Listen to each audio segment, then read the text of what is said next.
사람이 매일 행동하게 하는 동기가 무엇일까? 우리는 모든 행동의 전제 개념으로 궁극적 행복하게 살기 위해서 행동을 하게 됩니다. 인간의 모든 행동 활동은 행복하기 위함입니다. 그러면 그 행복은 과연 무엇일까요? 행복의 사전적 개념은 생활에서 충분한 만족과 기쁨을 느끼어 흐뭇함 또는 그러한 상태에 있는 것이라고 하는데, 만족과 기쁨이 없이는 행복하다고 말할 수 없다는 것입니다.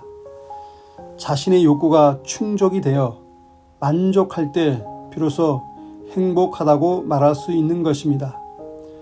저는 이 시간 미국의 심리학자 매슬로우의 욕구 이론과 성경에 기록된 바울 사도의 행복 이론을 통해 자신의 욕구가 충족됨으로 기쁨이 충만하여 마음의 만족함을 느끼게 되어 행복한 삶을 사는 비결을 함께 나누기를 원합니다. 매슬로우의 욕구 이론 단계를 보면 제1단계는 욕구 위계의 가장 아래에 있는 욕구로 모든 욕구 중에 가장 강력한 욕구인 생리적 욕구입니다. 이 욕구는 먹고 마시고 자는 것, 즉 의식주, 그리고 성적인 욕구 등인데, 이러한 생리적 욕구 만족이 이루어져야 상위의 욕구에 따른 다른 목표를 지닐 수 있다고 합니다. 이 생리적 욕구가 어느 정도 충족이 되면 제2단계인 안전의 욕구가 생기는데, 이는 추위, 더위, 폭행, 전쟁의 위험 등에서 안전을 지키고자 하는 욕구가 나타나는 것입니다. 이 안전의 욕구가 어느 정도 채워지면 제3단계인 소속감과 애정의 욕구가 생기게 되는데, 이는 타인들과 친밀한 관계를 가지려는 욕구이며 어떤 집단에 소속되기를 원하며 이성 간의 교제, 결혼 등을 원하게 된다는 것입니다. 이 욕구가 어느 정도 충족이 되면 제4단계로 인정의 욕구입니다. 사회생활을 통해 자신이 높이 평가되고 존중받기를 바라는 욕구로서 이러한 욕구가 충족되므로 자신감, 자존감이 높아지고 자신이 가치 있는 존재임을 느끼게 됩니다.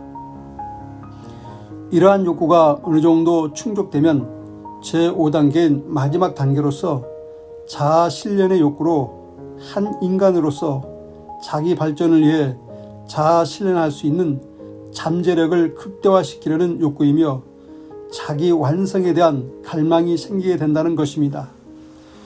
이렇게 매슬로우는 인간은 이러한 5단계로 자신이 결핍된 욕구를 채우기 위해 행동, 활동을 하게 되는데, 궁극적 목적은 행복한 삶을 사는 데 있다고 말씀을 드릴 수 있습니다. 매슬로우는 욕구 충족을 위한 명확한 해답은 제시하지는 못하고 있습니다. 그러나 성경에 기록된 사도 바울은 행복의 비결을 확실히 배웠다고 말하고 있습니다. 빌립보서 4장 10절에 보면 자족과 적응의 비결을 기록하고 있는데요. 자족이란 개념은 스스로 넉넉함을 느끼는 것, 스스로 만족하게 여기는 사전적 의미입니다.